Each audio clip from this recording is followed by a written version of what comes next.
Fala galera, estamos começando mais uma edição do podcast preferido, né, Hugo? É isso aí, estamos juntos novamente e hoje uma presença super ilustre aí, né, Dioguinho? Verdade, dá só uma olhada, hein? Casado com a Lidiane, pai do Paulo e da Ana, 51 anos, flamenguista, importantíssimo. Aê! Pronto, já ganhou 1 milhão de pontos. Escritor também, ex-jornaleiro e, por último, não menos importante, neurocirurgião, doutor Valério. Um prazer, uma honra muito grande ter o senhor aqui com a gente. Obrigado, gente.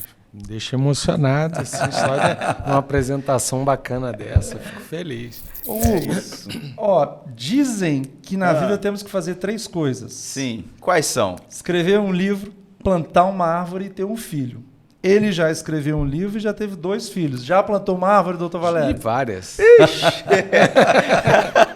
Mas fala, doutor Valério, não, mas missão tá cumprindo ainda não, gente. Ainda tem mais coisa pra fazer. Tem muita coisa. Essa é uma frase que eu uso bastante, né?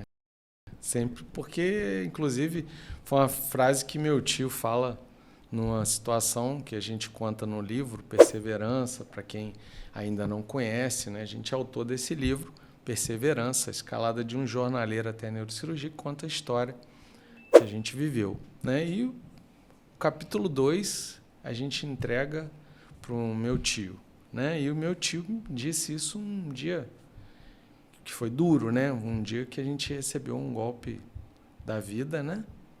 Mas faz parte, todos nós vamos passar por situações assim. E ele me disse isso, que ele não tinha escrito um livro e não tinha filhos e também não tinha plantado uma árvore. Aí meu amigo foi bem rápido, acho que vocês leram isso, né? E disse que pelo menos o filho estava na frente dele, que no caso era eu. Eu homenageei meu tio, porque como ele disse que não tinha escrito o livro, eu dei um capítulo para ele no livro, né? Bacana. Capítulo 2. E Bacana. deu um filho também. Que foi, eu acho que eu representei isso, com certeza. Tanto é que as memórias estão aí. Eu tenho um filho que chama Paulo. Muito legal, então, muito bom. Aí. Forte, muito bom, né, Hugão? É isso aí. E ó, então a gente tá falando aqui desse livro Perseverança, né, Diogo? É forte essa palavra, né? É forte esse tema, na verdade, né? Eu vou mostrar aqui, ó, para todo mundo. Escalada de um jornaleiro até a neurocirurgia, gente. Mas e aí, doutor? Fala pra gente um pouquinho de como que isso tudo surgiu, de como que isso começou, de como começou essa história, na verdade. É até complicado a gente falar da história de vida, porque a gente pode dar muito spoiler desse livro, né? É verdade. Porque tá muito bacana. Eu gosto de história, tá muito legal. Pois é, o livro, tem várias particularidades. Uma que mais a gente ouve de quem já leu é a correlação que a gente conseguiu fazer com o contexto histórico, usando história geral, história do Brasil. Eu achei que era a melhor forma da gente fazer aquela colocação de tempo, espaço, para as pessoas que estivessem lendo aquele momento ali, saber, foi na época da Segunda Guerra, foi na época disso, daquilo. Sim. Então, a gente ia usando a história para pontuar esses detalhes no livro. A ideia do livro ela é antiga, ela já existia há muito tempo. Porque a gente trabalhando, começando lá atrás, brinquedos, coisas que eu tinha eram doações, né? Meu pai era porteiro de um prédio antes de trabalhar numa banca, depois trabalhou numa loja de venda de produtos elétricos. E quando meu pai assume a banca, eu estava com 14 anos de idade. Sim, sim. Então, a banca chega, eu já tinha quase 15 anos, né? E eu posso dizer que nessa banca de jornal eu tive uma faculdade. Né? Foram 7 anos, né?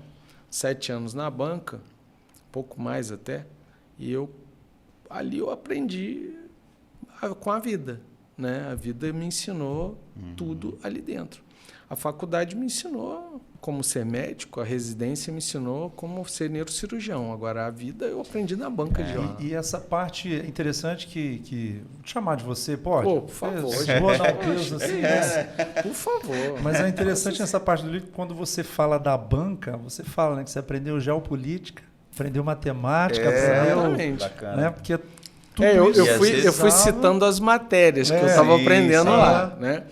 E uma delas, que hoje em dia eu fico preocupado, às vezes, porque eu tenho 2 filhos, né? Um adolescente, o outro com 10 anos ainda, criança, mas daqui a pouco lá, é que hoje a gente vê que as redes sociais, elas isolaram os jovens, porque eles entram no mundo de Nárnia, né? Um mundo de ficção, um mundo... Parece que entram numa redoma, ali todo mundo é feliz, não tem tristeza, quem não quer? Muito fantasioso, né? Você entra ali e que realmente tira você da realidade. Só que somos seres humanos, vamos ser testados um dia. A vida vai testar cada um, independente da forma que tenta fugir dela.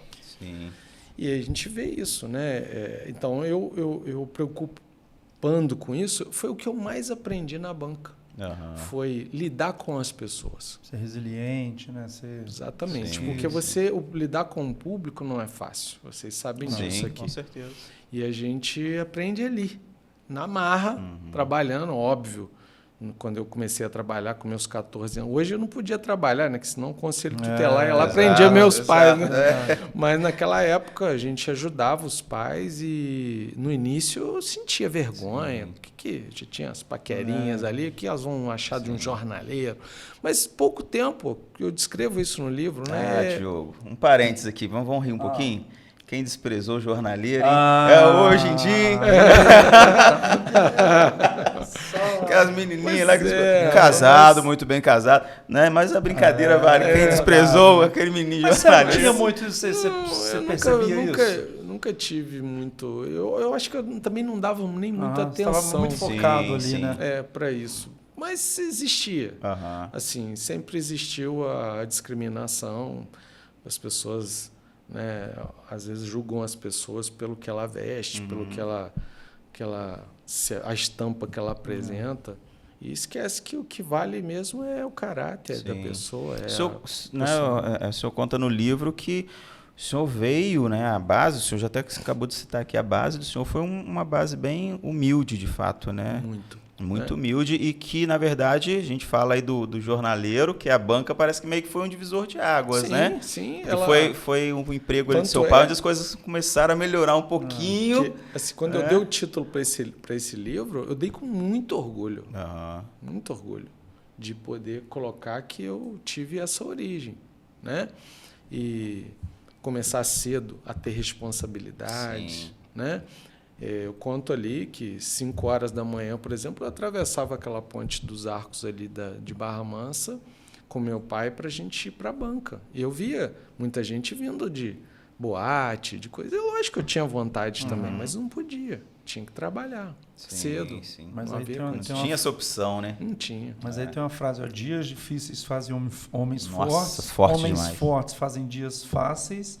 Mas dias fáceis fazem homens fracos e homens fracos fazem dias difíceis. Exatamente. Isso é uma realidade, né? Essa é a lei. Esse é um provérbio que a gente não tem uma origem, mas parece ser oriental, né? Que eu sempre levei isso com a minha vida inteira. Tanto é que a gente abriu aqui, posso mostrar na câmera? Sim. Eu pedi que ficasse aqui, na capa do livro, né? Porque é a lei que rege... Põe aqui pra frente, ó, do microfone do senhor aqui, pra pessoal ver ali. Isso aí. Então tá aqui, ó. Exatamente. Eu pedi que ficasse em destaque por entender que realmente é a lei que rege o mundo inteiro. Assim. É isso. A gente, às vezes, quer proteger os filhos, quer defender muita coisa, proteção demais, às vezes não... Porque cada um tem sua cruz. E é ela que vai te ensinar. Acho que foi isso que... Eu acho que é para... Te cortei, perdão, Diogo. Trazendo para a realidade, né? Que a gente falou que se fosse hoje, o Conselho Tutelar tinha ido lá. Tinha autuado os seus pais, digamos assim. Certeza. Né? Mas a gente vê que tudo com a dosagem correta, Você não deixou de estudar? Sim. Você conta no livro que você estudava na parte da manhã normalmente e à Exatamente. tarde ia para a Trabalhar, banca, né, exato. trabalhar, mas muito pelo contrário, né, Diogo? Olha o homem que essa experiência formou, na verdade. E hoje a gente tem visto situações totalmente inversas, né?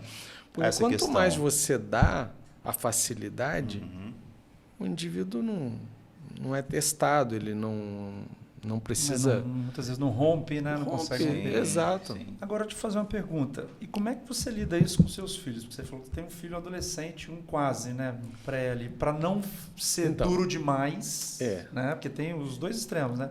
Olha, É desafiador, né? eu costumo dizer o seguinte, eu não tinha outra opção. Aham. Ou eu seguia da forma que eu segui, ou não ia dar certo, eu ia ter que fazer uma outra coisa. Então, eu optei pelo caminho mais difícil e achei, vou vencer. Nada vai me parar. Perseverança, o nome do livro é esse, né? Para seguir. Então, para mim foi fácil, porque eu só tinha aquele caminho para seguir. Não tinha outro. Eu acho mais difícil hoje, chegando nos filhos, porque eles têm várias portas para abrir.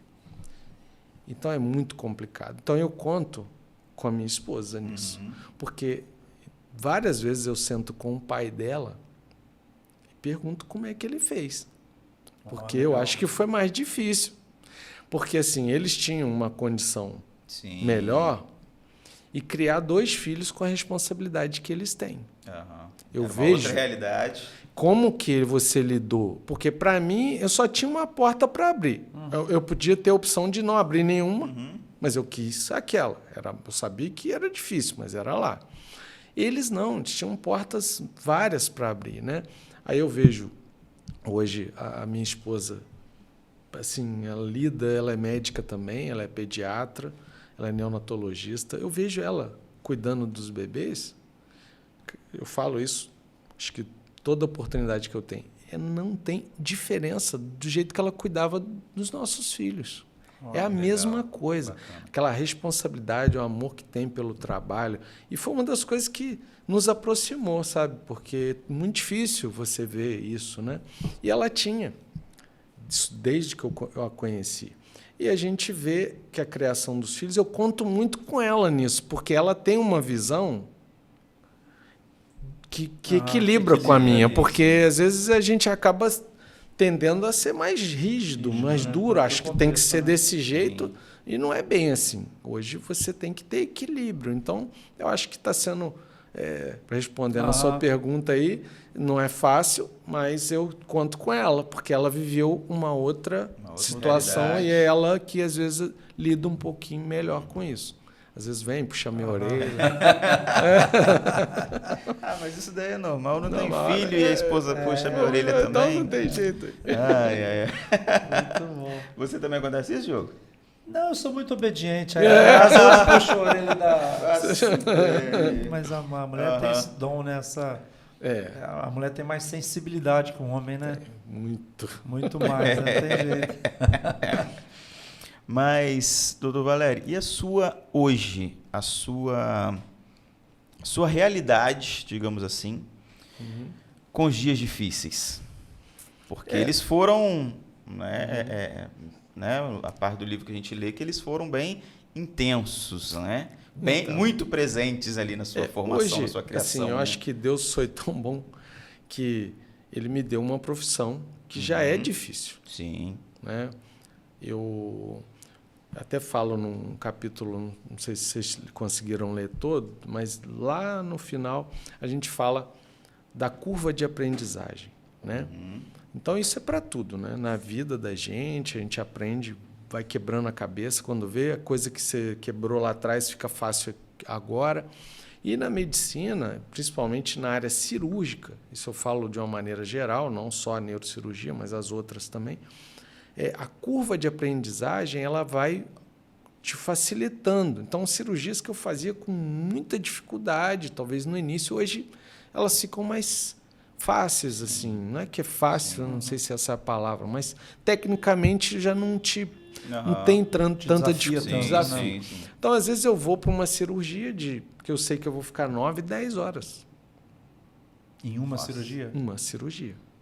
E eu sei que naquele dia eu não posso passar mal, eu não posso sentir nada. Então, por isso, eu também tenho um hábito de me cuidar muito. Sim. Tem gente que, não, o doutor, ele corre, ele faz isso, aquilo.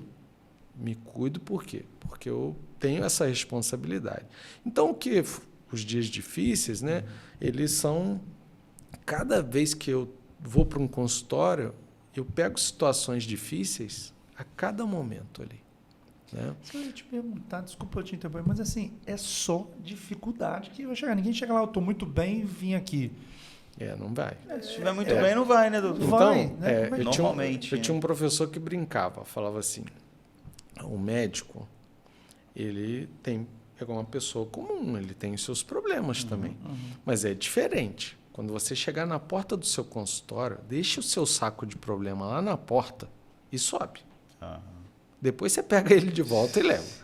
Por quê? Porque a gente não pode fazer transferência. O paciente que te procura, ele já está sensibilizado, ele precisa de ajuda. Então, você tem que estar lá com a cabeça neutra para entender o que esse paciente precisa e dar para ele o não retorno. absorver o problema também, né? Com porque certeza. tem isso, porque senão, imagina, é problema o dia inteiro, todo dia, toda hora. Você tem que... E porque você sabe que na hora que esse paciente sair, entra outro. É isso, você tem que estar zerado de novo para começar ali e resolver aquele problema. Então, assim, a gente sabe que os dias difíceis hoje, eles são todos os dias. O que acontece é que, com o passar desses anos, a curva de aprendizado em vários sentidos, né, elas foram melhorando. E aí você hoje consegue lidar com essa situação com muita... Eu falo, né, porque eu tenho uma filha aí que já está... Ela, coitada, eu até brinco que ela não tem outra coisa para ela seguir. Ela não consegue nem... na nossa casa, né? A gente já algumas vezes tentou... vai ver fulano que tem uma... Não tem jeito. Porque, primeiro, que a gente já tem um telefone compartilhado, que é o iCloud é o mesmo. Então, eu tiro uma foto aqui, ela vê. E ela tira também, a gente vê. Óbvio. Essa era a ideia. Essa é a ideia. Mas, assim, ela vê as fotos das minhas cirurgias desde criança. Desde quando ela começou a ter poder ter um celular, né? E da mãe dela também. Então, a gente vê que é uma situação que a gente foi criando, mas as oportunidades que eu tenho, porque se tem muita ideia do médico, disso, ela me conta, às vezes, coisas que ela própria ouve numa escola, que a gente não sabe que não é realidade. Sim. E eu sempre digo para ela, falo, olha, nossa profissão não é, vou repetir, não é melhor nem pior que as outras, mas é diferente. O teu presente, o teu pagamento é o dia que aquele paciente entra no teu consultório, ele te dá um abraço. É o dia que ele te agradece pelo que você fez por ele. Então, você vai aprender com o tempo que nada paga isso. Não tem preço isso. Então, se a gente souber lidar com a nossa profissão como ela é, você é feliz. Eu saio da minha casa... fardo, né? Embora seja cansativo... mas assim, eu vou para um consultório hoje, né? Eu sinto um imenso prazer em poder ajudar ali quem chega pedindo minha ajuda. Quando eu vou para uma cirurgia, vocês imaginam, né? Você ficar 10 horas fazendo uma cirurgia. E agora aconteceu isso aí nos últimos meses, aí, 3 situações de eu ficar aí nesse tempo, mais ou menos, e dar alta para o meu paciente no outro dia andando. Que isso? Aí esse paciente chegar depois de 15, 20 dias me dá aquele abraço. Que isso, cara. Gente, isso não tem pagamento, não tem, né? Verdade. O resto é consequência. E naturalmente também tem que ser bem remunerado para exercer uma atividade. Né? Agora, se você tem esse prazer, você vibra com o que você faz. Não tem, tudo é a felicidade. O bacana é passar essa ideia para os filhos, igual você está falando, né? Porque você perguntou como que eu chego ali. Aí eu chego a gente chega contando a essência da medicina que está sendo perdida por várias situações, né? A gente vê hoje, até agora saiu uma regulamentação, né, para os médicos de uso da rede social, porque estava se perdendo, né? Então, acho até que é válido. Inclusive, currículo do médico tem que estar presente, né? Acho que isso é importante. Para apresentação. Acho que é uma coisa legal. Porque eu percebo eu tenho uma dificuldade, né? Assim, homem, normalmente, né? Não sei se isso tem mudado, mas o homem procura o médico quando ele já está com problema, né? Assim, ele não é o cara que, pelo menos em linhas gerais, assim... Deu um probleminha, não, a gente vai indo, até quando o negócio já está incomodando mesmo, que a gente vai. Quando o negócio está ruim mesmo, aí a Priscila ela tem que marcar a consulta para mim e mandar a agenda, falar, tal dia que tá marcado. Rapaz, vocês estão brincando. Mas assim, eu percebo uma dificuldade, principalmente na área ali de estética. O que é profissional de medicina e o que é uma pessoa que às vezes não tem um curso de medicina, mas que tem outros cursos e que também, eu acho que se confunde, e eu particularmente tenho a dificuldade de identificar. É claro que o médico tem o CRM, obviamente, né?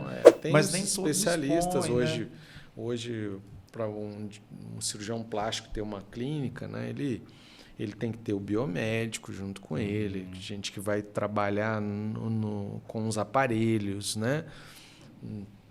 Hoje tem muito implante capilar, tem várias áreas de estética mesmo que foram entrando devido ao avanço até tecnológico. Então, acho que até o profissional que está ali ele tem que estudar bastante, né? Para estar de frente para o público ali.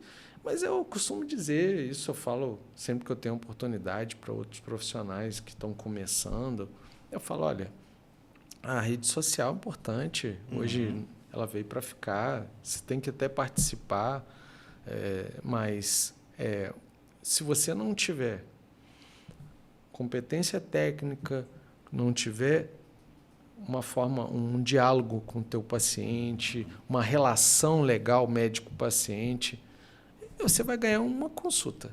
Esse paciente não volta em você. Então, é simples, a seleção natural continua a mesma. Darwin ensinou lá atrás. É a mesma, não muda isso. Você pode achar que você vai atrair milhões de pessoas para o teu consultório, mas depende de você. O médico depende dele só.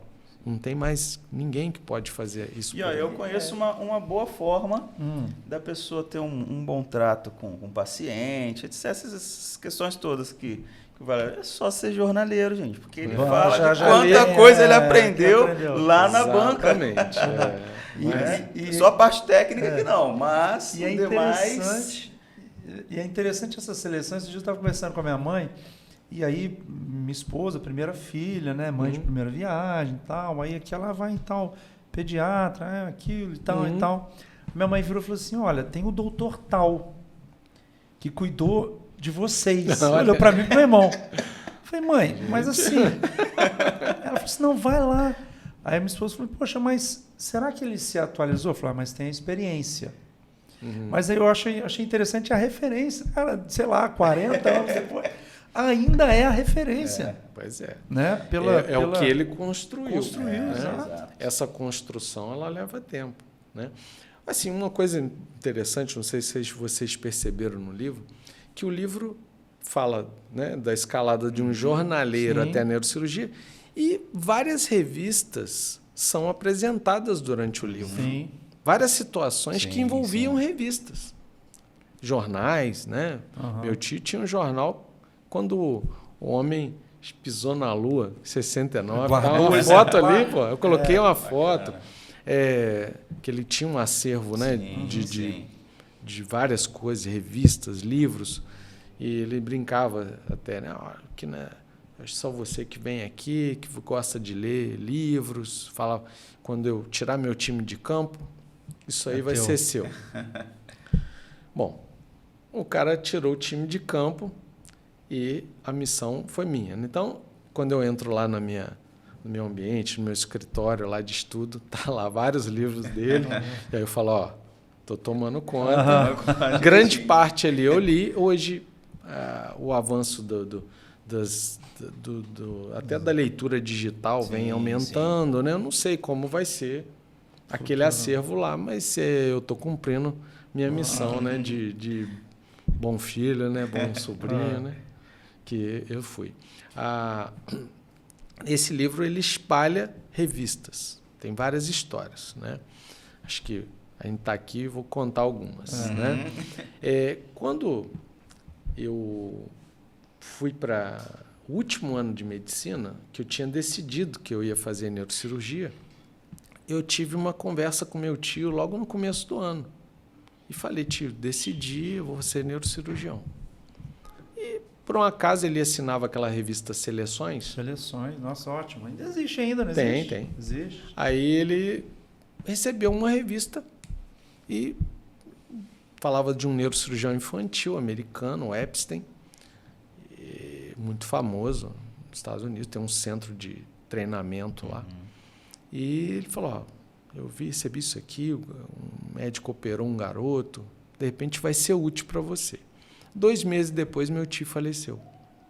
Essa revista ficou até com um certo, assim, um contexto emocional relevante. Eu guardei, li, e 1 ano depois, eu já estava dentro do serviço de neurocirurgia, que a grande maioria deve conhecer, que hoje é o Instituto Cérebro, no Rio, né?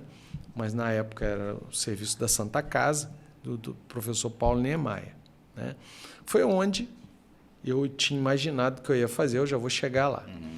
Mas lá eu conheci o Gabriel Mufarrege, que era um preceptor. E o Gabriel fez treinamento com o Epstein, que era o cara da revista que meu tio tinha me dado. Caramba. Então, vamos anotando aí, ó. Primeira coincidência, né? Que não sei se é coincidência, né? Em julho desse mesmo ano, eu recebi outro presente e outra revista. Foi uma Veja Rio, que tinha os melhores médicos, aqueles médicos que os médicos indicam, tal. O primeiro da lista, Paulo Niemeyer. Pai, que eu estou falando, que é esse que está na foto aqui. Né? Na época, com seus 86, se não me engano. Já, idade, ele era provedor da Santa Casa. Ele não mais atuava. O filho, Paulo Niemeyer filho, né, que está ali do lado, que era o chefe do serviço. Eu, lendo aquela revista, me chamou a atenção que tinha o serviço da Santa Casa, onde o último expoente da neurocirurgia brasileira estava vivo ainda, que era ele, estava lá. A Santa Casa foi o primeiro hospital do Brasil junto com a Santa Casa de Salvador, aí foi onde a medicina começa no país. E o primeiro serviço de neurocirurgia do país começa dentro da Santa Casa. Eu falei, gente... E aí tinha o contexto histórico, porque foi a Anchieta que começa a construção da Santa Casa do Rio. Então, misturava com a história do Brasil, aquilo, a colonização portuguesa, uma coisa que eu sempre gostei. Falei, gente, isso aqui não é um presente, isso aqui é um convite. Estão me convidando para eu ir para esse lugar. É lá que eu vou. E aí eu conto no livro como que isso aconteceu para eu chegar, né? Sim. E consigo entrar no serviço. O dia da minha admissão, que eu pego a escada para ir para o local de fazer a minha matrícula, quem estava subindo a escada? A pessoa que foi minha inspiração para eu ir para lá. A gente chegou junto no hospital, na mesma hora. Bacana. Que era 7 horas da manhã. Ele chegava em ponto. E eu estava às 7 horas, porque eu cheguei antes... com medo de alguém ir lá tomar minha vaga. Né? Aí o portão abria às 7 E eu entrei e entramos juntos. E a gente se conhece ali, porque eu me apresentei para ele. E eu conto isso no livro. 2 anos depois, agora eu vou para a terceira. Não sei se vocês lembram disso, né? O cantor do Paralamas do Sucesso, Herbert Viana, sofreu um acidente no ultraleve. A esposa faleceu na queda do ultraleve e ele foi levado para o Copa-Dó. Na época, Paulo Niemeyer foi acionado para cuidar do vocalista. E foram dias difíceis, a gente participava indiretamente, porque a gente era residente mais novo, eles lá resolvendo tudo. E teve sucesso, né? Sobreviveu. Sim. Ele ficou paraplégico, mas com vida, voltou a cantar, né? Voltou para o conjunto. E houve um boom, né? Muita gente queria saber como que aconteceu. Aí o Dr. Paulo tinha dia que a Santa Casa era cercada de repórteres, de várias TVs. E, coitado, ele sofria ali para entrar no hospital, sair. E aí, um belo dia, ele mandou um recado que a gente tinha que estar às 6 horas na São Vicente, que era o serviço privado na época, que era conjunto, na São Vicente da Gávea. Eu perguntei, mas não falou o que é, e a gente, missão dada é missão cumprida, não tem que ficar perguntando, não. Falou que tem que estar lá, vamos lá. Estaremos. E todos nós fomos para lá. Ele só falou que era para manter o uniforme. A gente só andava de branco, então era isso mesmo. Chegamos lá, eu vi que encostou um carro da Veja. Até ali, tudo bem. De repente foram ajeitando para tirar uma foto. Aí o Dr. Paulo chegou e falou, olha, está tendo uma reportagem da Veja e a gente vai sair na capa. Fiquei quieto, né? Se eu fosse contar a história, como que eu tinha parado ali, ninguém ia acreditar. Fiquei quietinho. Agora que eles estão sabendo. Você acredita? Através do livro. 23 anos depois que meus amigos estão tendo acesso, Sim. eu fiz questão que cada um fosse... Eu tenho amigos que um está em Goiânia, hoje me mandou uma foto que o livro chegou para ele lá. Então, assim, gente para todo lugar. Agora que eles vão ter oportunidade de saber o que realmente aconteceu naquele dia. Porque passou um filme na minha cabeça assim. Eu ganhei, uma prima minha me deu uma revista que serviu de inspiração para eu ir para Santa Casa. 2 anos depois, a gente estava saindo na mesma revista. E como eu trabalhei em banca de jornais, foi muito bacana que eu vim do Rio. E não sei porquê, mas naquele dia eu cheguei, eu andava no chevetinho do meu tio, né? Mas acho que ele teve um problema no chevette, eu vim de ônibus. Aí eu parei aqui na rodoviária de Barra Mansa e fui andando ali. Aí tinha uns taxistas ali e antigamente tinha uma banca ali também.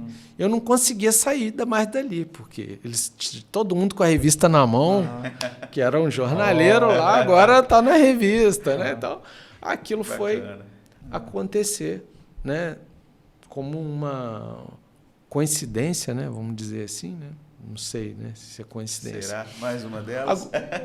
E a maior, talvez, né? Que eu considero a mais interessante, é que quando eu nasci no hospital que eu trabalho, né? Então, assim, poucos médicos têm esse privilégio de trabalhar no lugar que nasceu. Eu tenho esse privilégio. 7 de agosto, né? Senhor? De 72. E ali, neste dia, neste dia, a pessoa que me apresentou para minha mãe foi o Dr. Ivan Bueno, que a gente faz uma homenagem para ele aqui no final. 27 anos depois, ele foi a primeira pessoa que me deu um bisturi na mão. Olha só. É muita coincidência, né? E foi a mesma pessoa que, depois que eu concluí minha residência, que fez de tudo para eu voltar para o hospital que eu nasci. Que legal. Então, assim, ele fez uma parte, ele foi padrinho de casamento, tem uma foto bacana no livro nosso. Tal. Então, esses eventos todos, eles sempre foram muito fortes, né? Essa história também do meu pai, 21 dias antes dele falecer, ele me disse que eu ia conseguir, mas ele não ia ver. Né? Então, 21 dias depois, ele faleceu. Minha mãe conta que ele repetiu isso para ela 3 dias antes de falecer. A gente não sabe de onde estava vindo isso. E ele faleceu. 6 meses depois eu estava na faculdade, a gente passando dificuldades, a gente não sabia mais como ia pagar as mensalidades, e aparece um seguro de vida do meu pai, que pagou esse início da faculdade até eu conseguir o crédito educativo, para que eu pudesse concluir.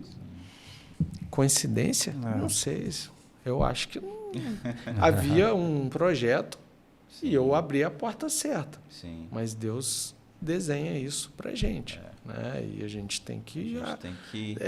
Aí eu sempre brinco aí durante o livro, eu falo isso algumas vezes, né? Que a gente vai aprendendo a ler nas entrelinhas. Porque a mensagem chega para a gente o tempo todo. Ó, vai por ali que vai dar certo. Só que às vezes a gente não percebe que está sendo... Tem sugestões. Então, olha, as sugestões chegavam para mim em forma de revista. De papel.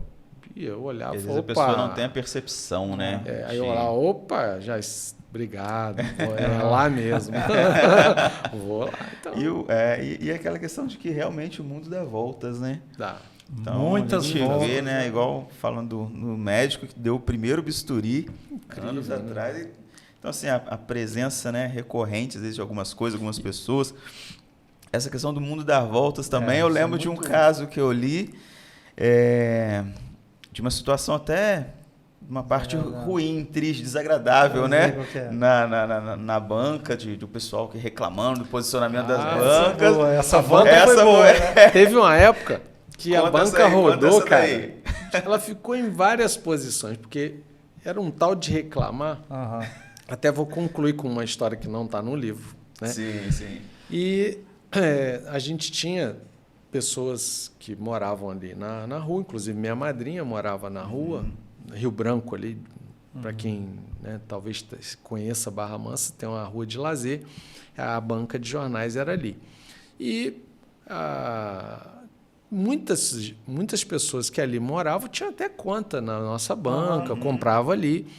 E algumas outras que tinham comércio, né, se sentiam incomodadas, achavam que a banca estava atrapalhando a visão da loja. Então, teve um evento desagradável que um desses indivíduos brigou com meu pai.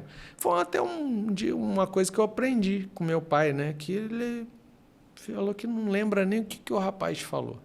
Ele não deu nem... Isso, né? Ele só disse que se ele estava incomodado, que ele fosse procurar a distribuidora, porque a culpa não era dele. E não era mesmo. Não era ele quem definia o local. Não era. Então, eu ia lá brigando com meu pai. O fato é que, anos e anos depois, esses mesmos indivíduos foram meus pacientes. E não por isso eu nunca os trataria mal de qualquer forma. Pelo contrário, só pensava assim, você gosta de brincar comigo mesmo, mas tudo bem, vamos lá. Agora que ele paga essa conta. Mas deixa eu fazer uma pergunta, eu não vi, eles reconheceram você do episódio? Não. Mas você não deu... Não digo assim. Não, ele lembra do episódio. Ele não lembrava mais do episódio. Não do episódio. E assim, ele não entrou também em... você é o menino da banca.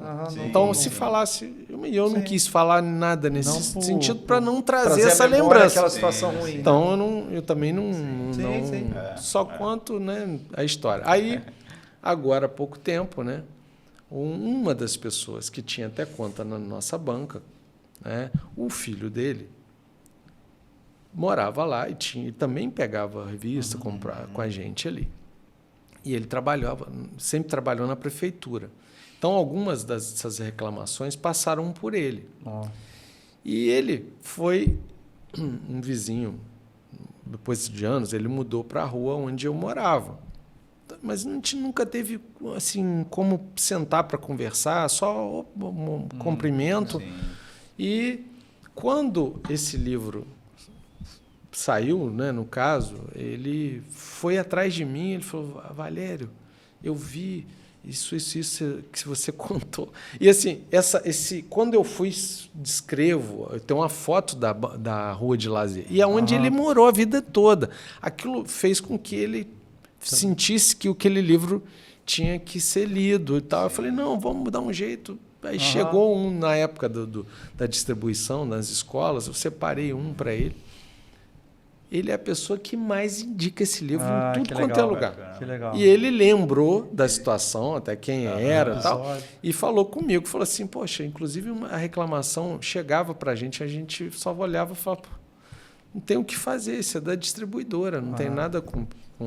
Bacana que ele literalmente sentiu parte integrante, integrante do livro. Desse livro mesmo. Mas você citou aí sobre a questão das escolas. A gente sabe aí que, na verdade, a pretensão do livro não era isso. Hoje ele está publicado por uma editora de fora do Brasil até, né? Exatamente. Mas a pretensão inicial não foi essa, né, Valério? Como que começou isso daí? É verdade, a gente vive uma vida numa escola pública. Hoje, sem ser a semana que vem, na outra, eu vou na escola da minha filha. Sim. E vou falar no primeiro ano lá que ela se encontra.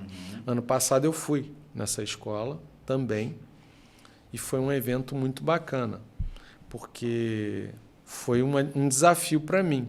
Porque eu entrar numa escola pública, sem brincadeira, o que eu vou falar é sério. Parece que eu estou entrando dentro de casa. Eu fico à vontade. E assim, eu sei o que o menino precisa ouvir, porque eu estive sentado ali. Eu sei o que ele quer, o que ele precisa ouvir. Então, é fácil para mim. Só que quando a diretora do Interativo me chamou para falar, eu falei, opa, aqui a conversa é diferente. Porque eu vou falar para um pessoal que tem uma situação... estruturalmente outra realidade. É outra realidade. Então, eu só falei para ela, falei assim, eu posso falar, então, eu tenho carta branca. Aí ela falou, tem, e eu preciso que você fale. Aí eu falei, bom, por quê? Porque a conversa aqui vai ser a conversa que eu tenho com meus filhos em casa. Só que conversar com seus filhos é uma coisa, o filho te ouve, ele presta atenção, ele te respeita. Agora, falar com filhos de outras pessoas, a gente ficou com receio. Mas foi um evento maravilhoso. A gente conseguiu que essas informações chegassem. E tanto é que a gente vai voltar já. Esse é o segundo ano que eu vou lá, né? Então, para voltar agora na sua pergunta, quem vive a escola pública sabe que é difícil. Por exemplo, eu ainda pouca idade, e meu tio sempre foi minha referência, né? Tanto é que vocês veem isso no livro. Então, às vezes, eu sentava com ele para tentar entender. Por exemplo, falei assim, tio, eu tenho visto que toca o sinal, assim, um monte de garoto sai correndo. E aí, esses dias, eu vi que era para entrar na fila da merenda. E depois de um tempo, eu fui começar a ter essas percepções. A gente, criança, a gente não presta muita atenção nisso. E eu fui saber, né, que eram pessoas que estavam com fome. E eles só tinham aquele horário, aquela alimentação daquele dia. Então, quando eu contei isso dentro de uma escola privada, eu vi o olho de crianças brilharem, porque sabe que fome eles nunca passaram, né? E nem viram alguém passar, porque o ambiente que está ali é um ambiente diferente.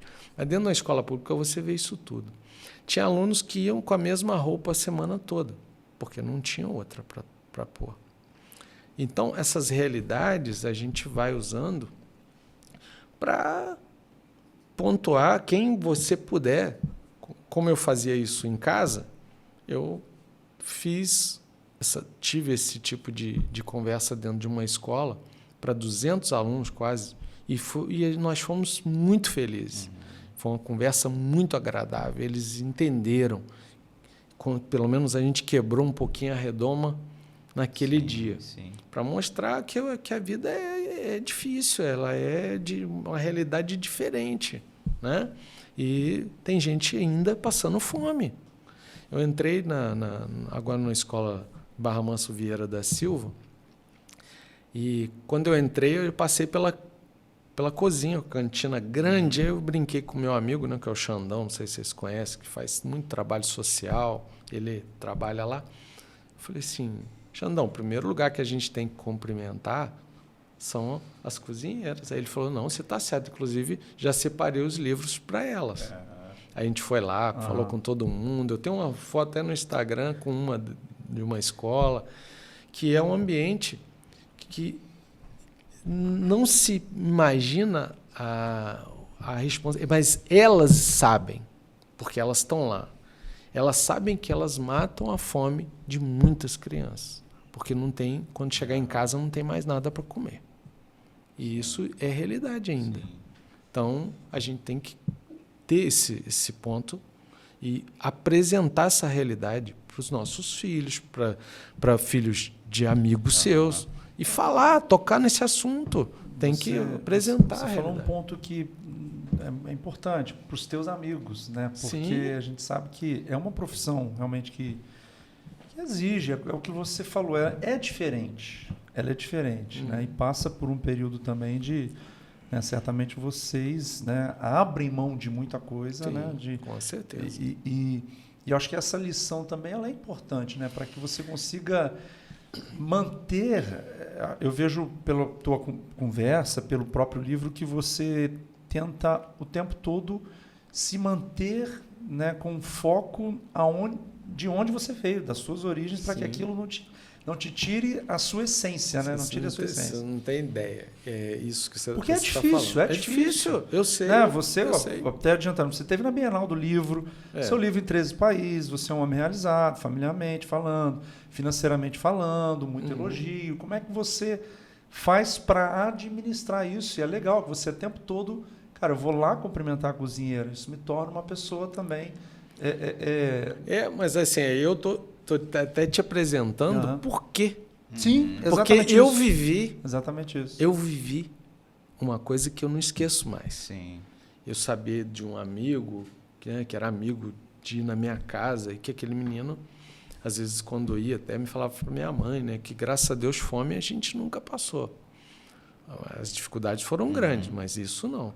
Então a gente falava, né, esse é um menino que aí a gente sempre fazia o lanche, aquela coisa para ele participar. Isso é uma coisa que toca. Quem vive isso não esquece nunca mais, sabe? É muito doloroso você ver uma criança com fome. Isso é muito triste. E a gente viu essa realidade. Então, quando você entra numa escola, eu vi aquelas crianças correndo. E aí, quando a gente terminou, depois eu vi todas elas dentro da cozinha, comendo, passa um filme na cabeça.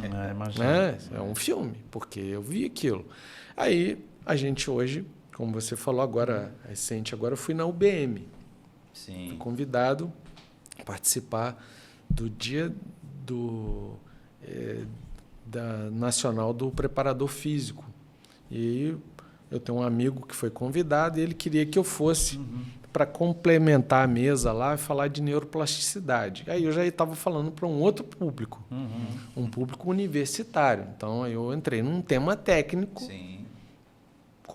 também trabalhando de uma forma que fosse compreensível, lógico, e participei de outra situação. Então a gente vai vendo que eu vou voltar onde você começou. Sim.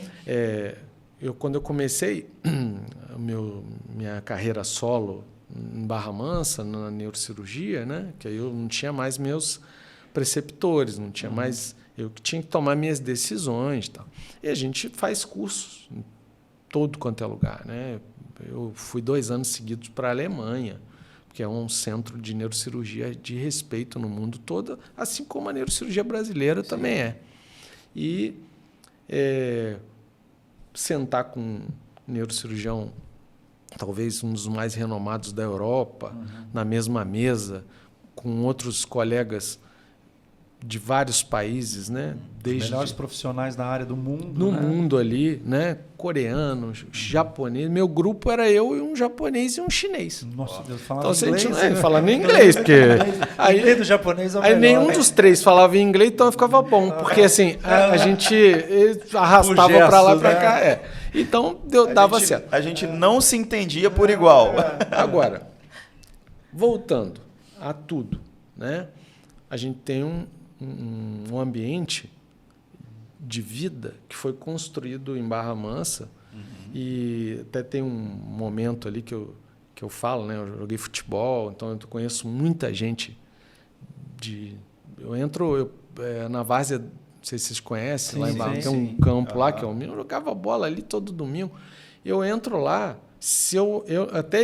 hoje eu tenho vontade de ir às vezes, mas eu fico com medo que eles vão me arrumar uma chuteira, eu vou ter que entrar para jogar, e eu não posso. Então, assim, é a amizade que fica de uma forma que você não pode quebrar. Então, eu falei aqui, a gente fala em escola pública, tem um discurso. A gente vai numa escola privada, é outro. A gente vai numa universidade, é outro. Você vai para fora do país, é outro. Agora, aonde que você formou isso tudo? Foi na sua essência. Então, quando eu encontro com meus amigos, né, tem um que vira e mexe, eu vou lá, aí o pessoal me vê de short, sentado na rua, com todo mundo em volta, brincando. Não acredita, falava aquele maluco lá. Rapaz. Então, mas isso é impagável também. Essa satisfação de... Porque você mantém a sua essência, isso parece que te preserva.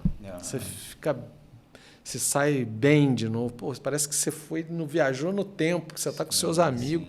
Quem não souber o valor disso é um infeliz. Não sabe aproveitar. E até, assim, aproveitando o gancho, até a tua própria vinda aqui, né? Naturalmente, queria até agradecer o Ney que intermediou essa vinda aí. Meu amigo Ney, mandar um abraço para ele.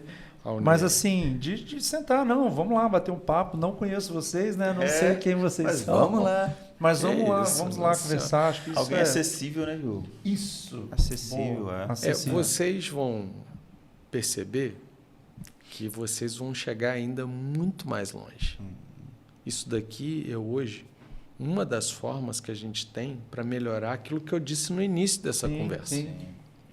Que é fazer com que as coisas voltem ao normal, porque elas saíram do normal. Então, a gente vai precisar muito disso aqui, porque vocês, com esse ambiente, com esse tipo de trabalho, vocês abrem para a gente tocar no assunto, para a gente falar. E vocês vão e conseguem divulgar isso para mais gente, e aí vocês vão auxiliar nessa nova guinada que vai ter que... Talvez nós temos uma geração que é um problema, mas as próximas vão ser mais fortes, porque verdade, é o ciclo, né? Ciclo do livro ali que a gente falou. São pessoas fracas que vão fazer com que o mundo gire mais forte. Que uma vez eu conversando com uma pessoa e vendo um vídeo também, enfim, a gente ouve muito falar, não, porque essa geração está perdida, essa geração, mais uma vez... Aí eu vi um vídeo de uma pessoa falando assim, mas quem que educou essa geração? Eles estão assim porque alguém os ensinou a ser assim. Ou foi negligente no ensino. Então, a culpa não é da geração propriamente dita. Não. É de quem formou eles, né? Exatamente. Então, a gente acaba fazendo uma meia-culpa nesse sentido, né? Verdade. E esse livro, então, já rodou boas escolas por aí. Várias escolas. Inicialmente, teve uma produção independente, né? Inicialmente, a gente produziu, a gente teve um apoio logístico da Secretaria de Educação de Barra Mansa, que eu tenho que agradecer aqui, o Marcos, né, das professoras que participaram. Elas viabilizaram que esse livro chegasse inicialmente à rede municipal de Barra Mansa. Dali, começou a haver convites, né? Começaram a haver convites de outras escolas, a gente pôde também participar, né? E até que uma editora de Portugal resolve que esse livro tinha alguma mensagem. Não, pode ser, não precisa ser tão humilde, né? Era um livro que tinha conteúdo relevante para o mundo inteiro. Tem um conteúdo que é uma história real, né, Diogo? E que... Vai virar um filme esse aqui, hein? Vai virar um filme esse aqui, doutor. Ó, eu já ouvi que tem nisso. tudo para ser uma série. Opa, Porque tem 20 capítulos. Série é melhor do que filme. Melhor do que filme. Série é melhor Já do ouvi que filme, série. verdade. Legal, Já agora, legal. já ouvi Poxa, filme. não, série, né? vamos ficar com a série. E assim, quem um dia brincou com isso foi meu filho de 10 anos. Ó. Aí eu falei assim, eu acho que vai virar filme. Eu não sei se eu vou estar aqui. Talvez você que vai ter que administrar esse filme, hein? Aí ele ficou, não, pai. Aí ele já ficou... Ih, ó, vai querer fazer cinema aí, vai largar mesmo, vai querer mudar a rota e fazer cinema. Não, que ele falou, porque as coisas vão chegando. Agora, esses dias mesmo, eu me peguei. Ele tinha que levar uma redação para a escola e ele contou. Ele fez a redação. Quer dizer, a gente vai, de certa forma, também... Né? Ele participou, ele viu. Sim. A gente entrar na Bienal. É uma coisa extraordinária. Você entrar com um crachá de autor. Caramba, que legal, né? Aí, assim, a gente pensa que não, mas um garoto estava vendo tudo isso, tanto ele e minha filha. Né? Que a minha filha ajudou ele a fazer a redação. Os dois fizeram. Que legal. Né? Então, eu fiquei aquele dia, assim, minha esposa estava de plantão no hospital, lá no... Mas eu meio que segurei, deu uma engasgadinha vendo os dois compondo uma redação falando da história do pai. Quer dizer, eu comecei a perceber, foi logo na semana depois da Bienal ali, né? A Bienal ainda estava acontecendo, a gente tinha ido no final de semana. Mas aquilo toca. Quer dizer, você leva mensagens para os filhos, para os amigos, para todo mundo. Ó, a gente é capaz, a gente pode, né? Então foi muito... Assim, fora da curva eu participar disso, não foi programado, foi só lá em cima que programou tudo. E do ponto de vista profissional, né, qual que foi a tua maior conquista? Assim, obviamente a faculdade, né? Mas nós vimos que você foi bem longe, né? Até a Academia Nacional de Medicina, né? Eu fui quando o meu ex-chefe, né, o Dr. Paulo Neymar Filho, ele foi pegar o título, né, de acadêmico, né, da Academia Nacional, né? Aí, aquele dia, assim, eu fui com 2 amigos, né, que a gente estava ali dentro da Santa Casa, nós tínhamos combinado que a gente ia assistir, né, a cerimônia. Mas, assim, quando eu pisei dentro da Academia Nacional, foi eu até vou ler onde eu estava pisando, assim, falei, gente, é inacreditável. Eu lembro do piso. Sim. Porque, assim, a gente viveu uma vida que está ali. Trabalhar numa banca de jornais. Meu pai faleceu dentro da banca. Caiu ali.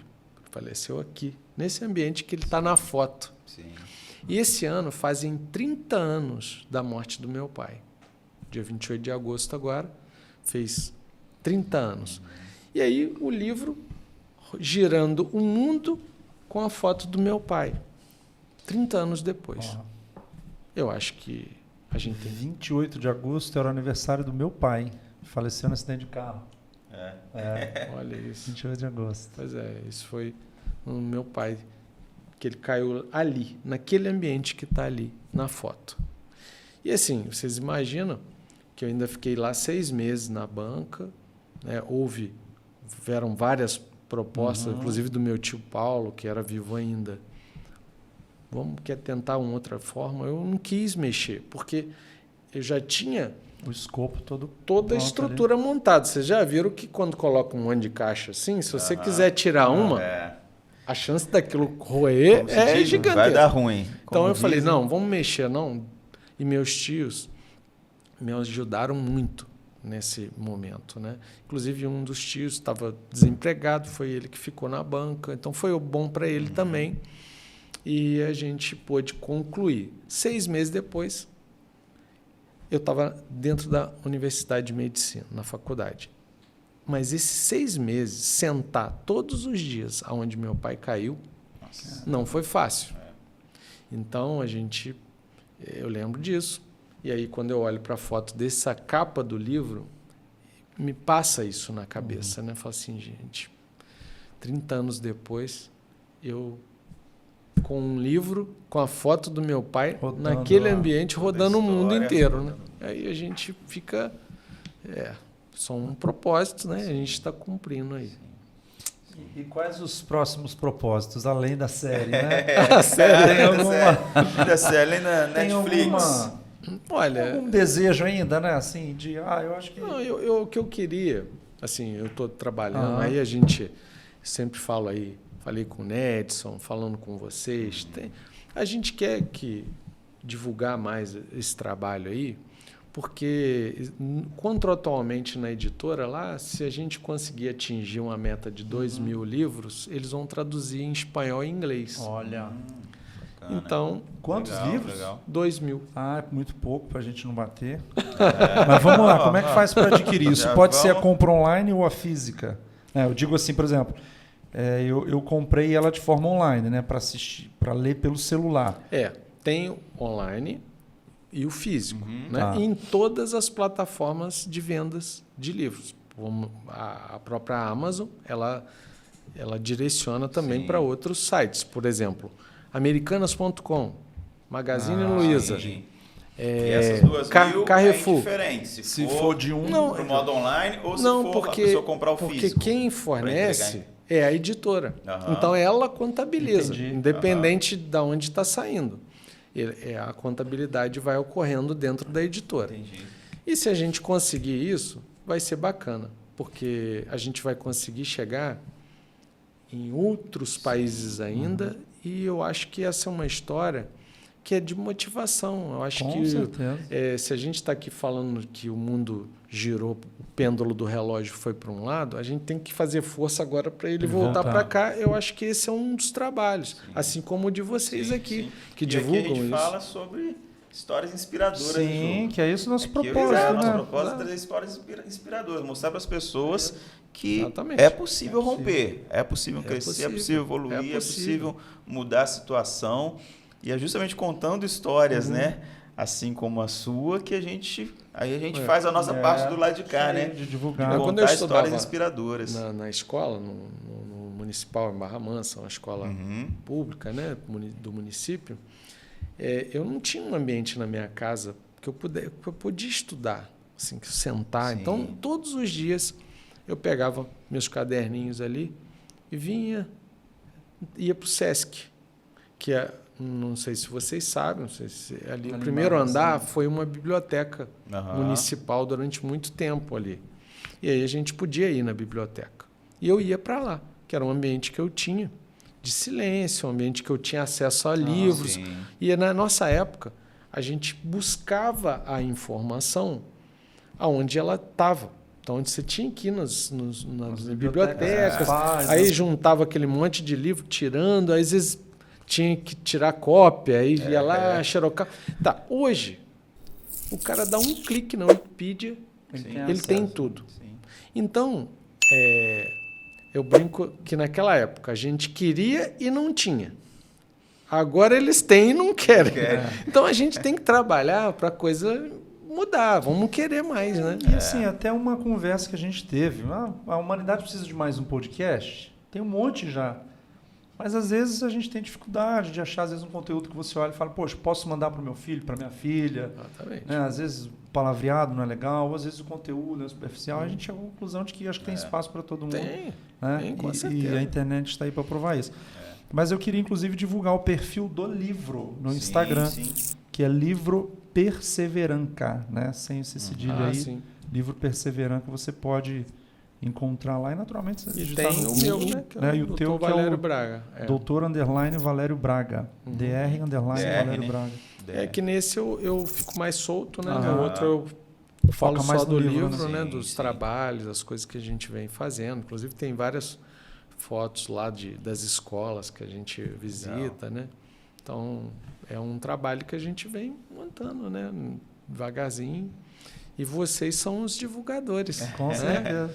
A gente vem, falou aí do convite, mas eu acho que isso aqui é extremamente importante. Eu acho que outros profissionais têm que sentar aqui. Sim.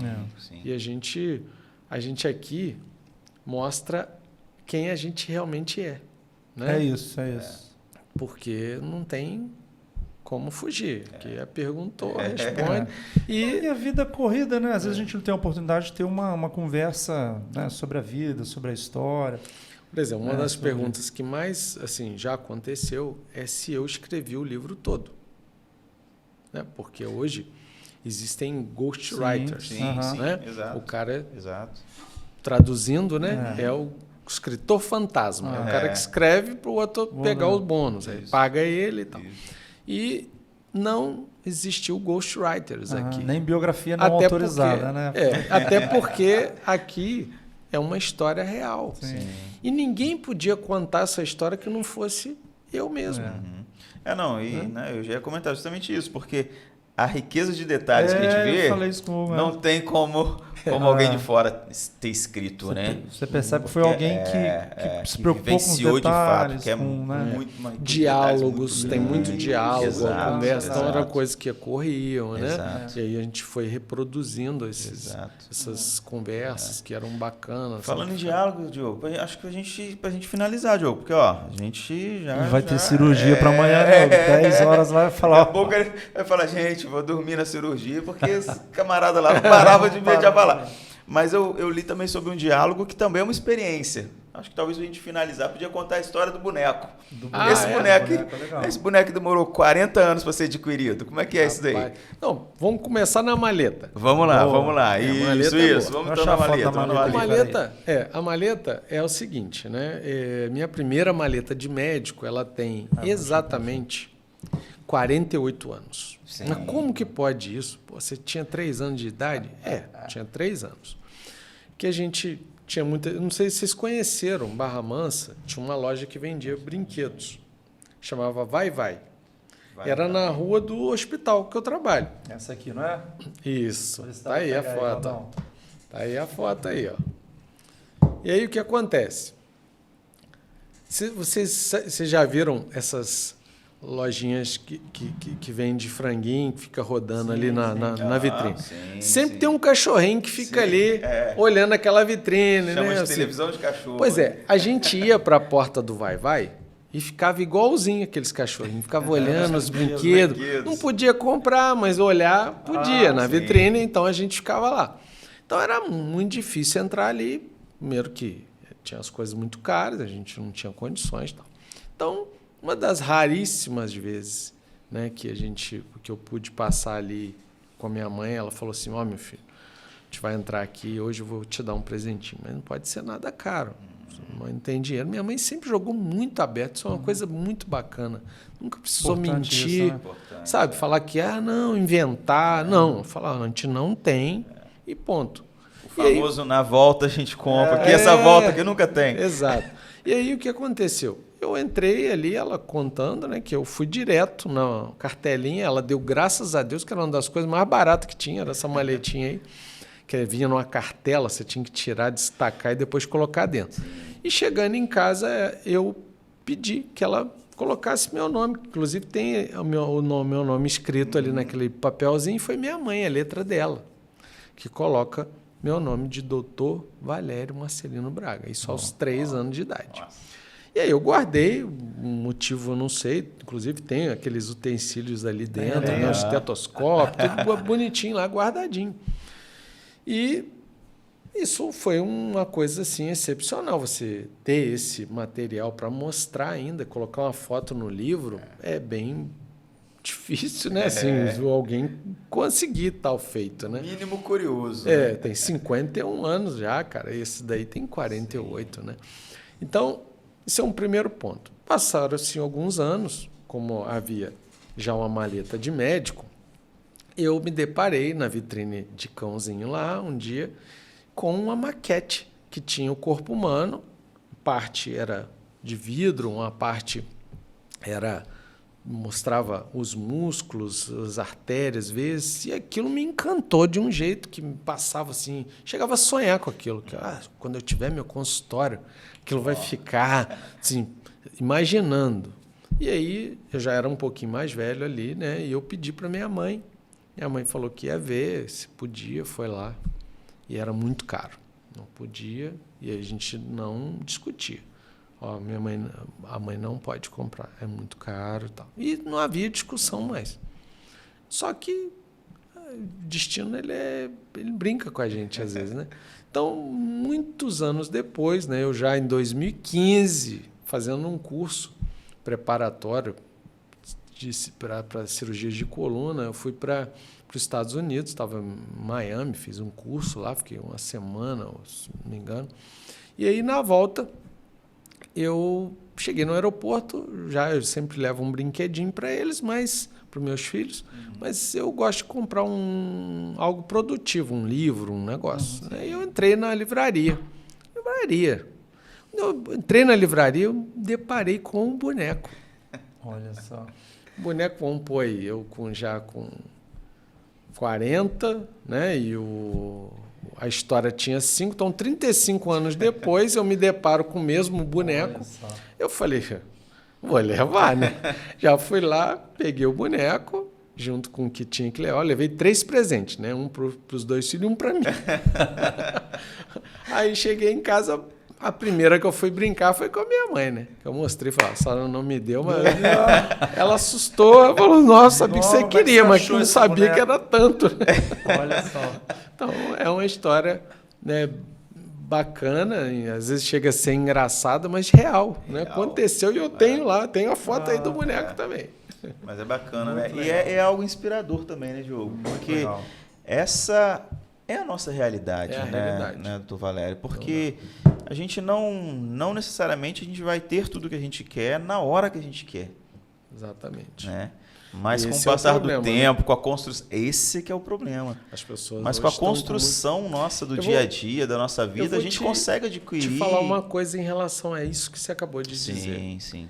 Quando eu terminei esse livro, Uhum. eu juro que não passou isso pela minha cabeça durante. Sim. No final, já pronto, eu parei e fiz uma análise, que eu começo o livro contando dos meus avós, Uhum. que a gente conta um pouco de história, né, da cidade de Isso, Barra Mansa, da própria ferrovia onde meu avô trabalhou, meus tios, né?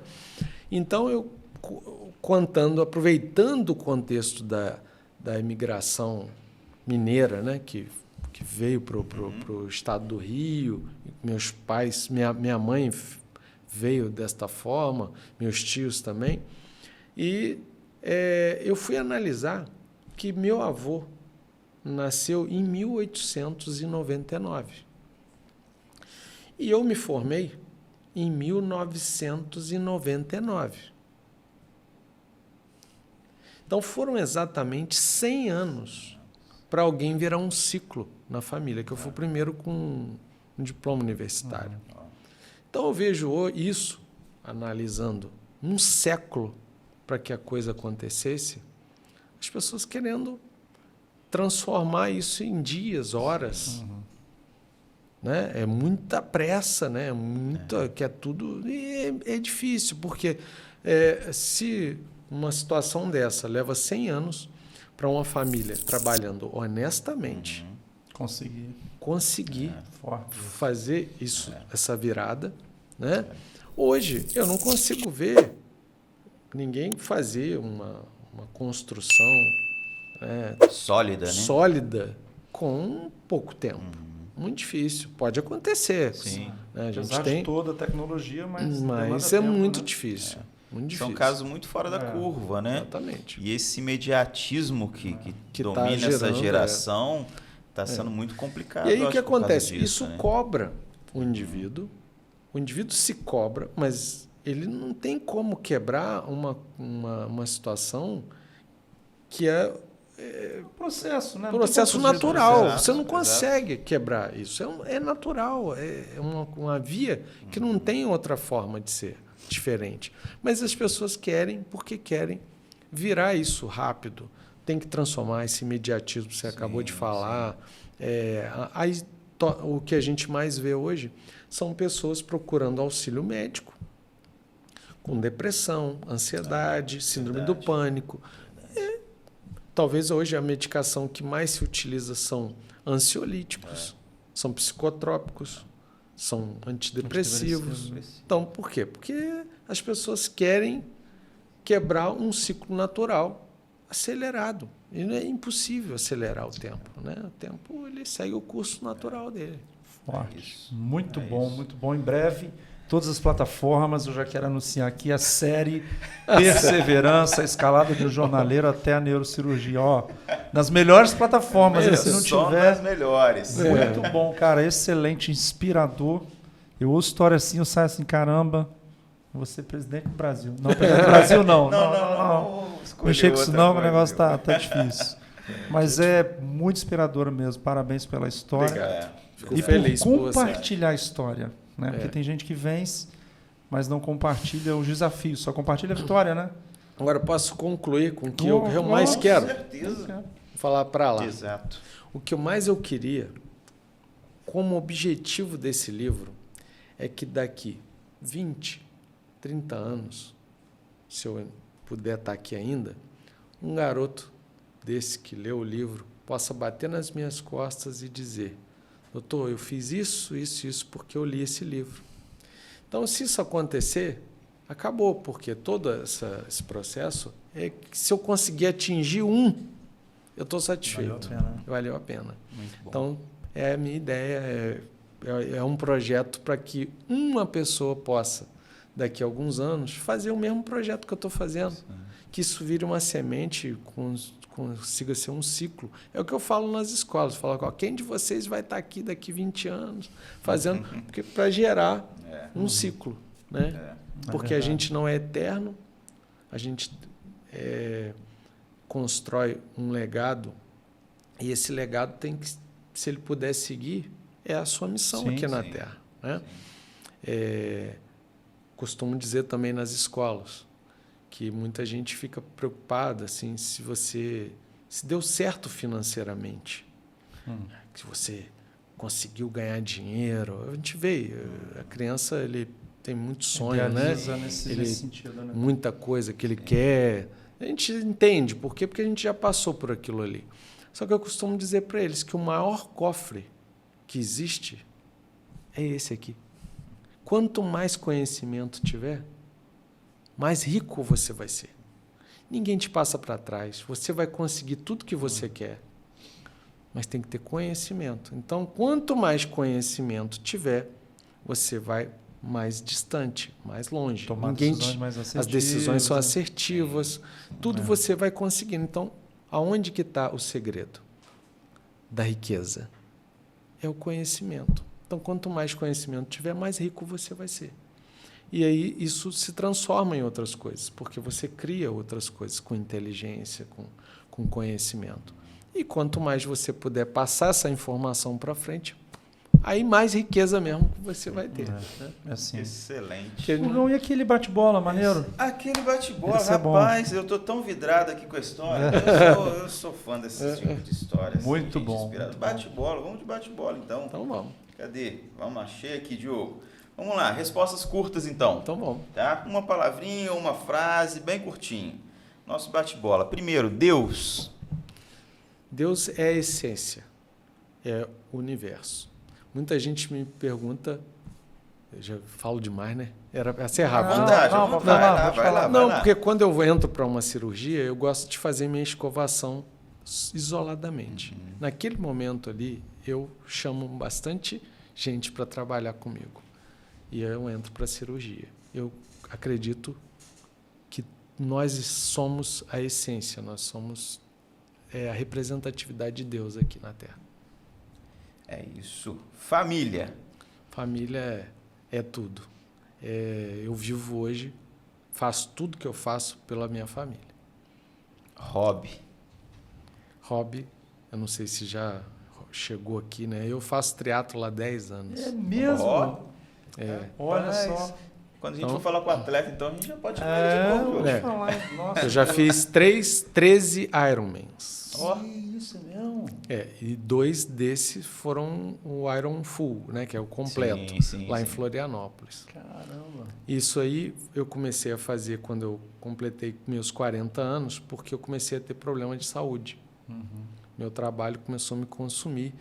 E aí, nessa vida, esse talvez seja tema de um próximo livro que a gente vai fazer, Já é a ideia, já estou dando esse spoiler. Spoiler. Porque foi nesse ponto da minha vida eu encontrei o equilíbrio. E quem fez isso foi o esporte. Que legal. Bacana, Legal. bacana. Missão, Vocês estão vendo. A Aí, missão é aí levar, materializada, né? é levar o conhecimento e o estímulo que está faltando. Levar como um pouquinho do caminho para a perseverança. Essa é a ideia. Legal. Amizade. Poxa, a amizade, cara, é a coisa mais bonita que a gente tem. Só que a realidade é que você só descobre os verdadeiros amigos nos momentos de dificuldade. Como eu vivi muitas dificuldades, eu sei que meus amigos que estão do meu lado são reais. Legal. Né? Eles estão lá ainda, viveram tudo, vibram com a gente, né? Cada vitória desse livro é uma vitória de vários amigos que eu sei que são reais. Né? Posso fazer uma última? Pode, Já sei a resposta, pode. mas eu só queria ouvir da sua boca. Uma pessoa. Uma só. Hein? Uma só. Cara. Vai falar esposa, senão vai para a casa. Não. Então, hoje é esposa, né? Assim, minha mãe, ela tá com a gente ainda, né? Ela vai para 81 esse ano. E ela é vamos dizer assim, a última representação de tudo que está escrito nesse livro. Que legal. Privilégio em ter ela mãe.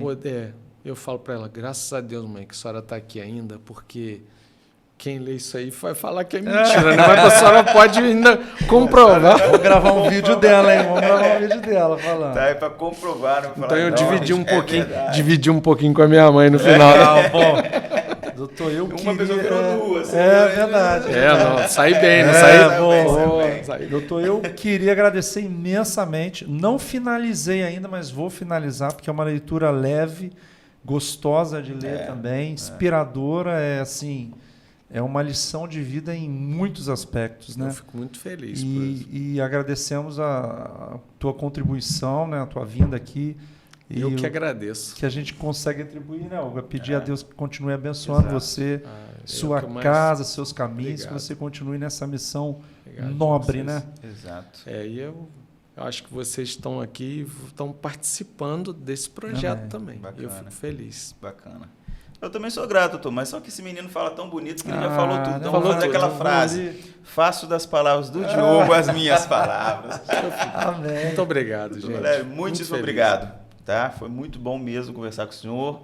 Já conheceu o livro, agora eu vou ter um autografado, Diogo. Sim, né? Eu quero autografado. Eu gosto de autografado. Tá ótimo. Tá? E quem sabe aí daqui a pouco tem um outro episódio pra gente lançar a série da Netflix. A gente vai ter que voltar aqui pra conversar. Nossa Senhora. Aí materializar um sonho que eu não sei, será que eu tenho coração para assistir? Ele vai virar palestrante daqui a pouco, vai rodar o mundo aí contando a história. Gente, isso. Muitíssimo obrigado pela audiência de todos vocês que estiveram aí conosco. Compartilha essa história, gente. Mais uma história inspiradora aqui, né? Do podcast preferido. E essa é a nossa intenção, conseguir compartilhar essas histórias para o nosso crescimento, para o seu crescimento, para o crescimento daquela pessoa que você também vai indicar, vai enviar, vai compartilhar esses conteúdos aí. Lembra, claro, de deixar o joinha aí no nosso YouTube, né, Diogo? E também no Spotify, 5 estrelinhas pra gente. Compartilha para abençoar mais vidas. Obrigadão por tudo e até a próxima. Até a próxima.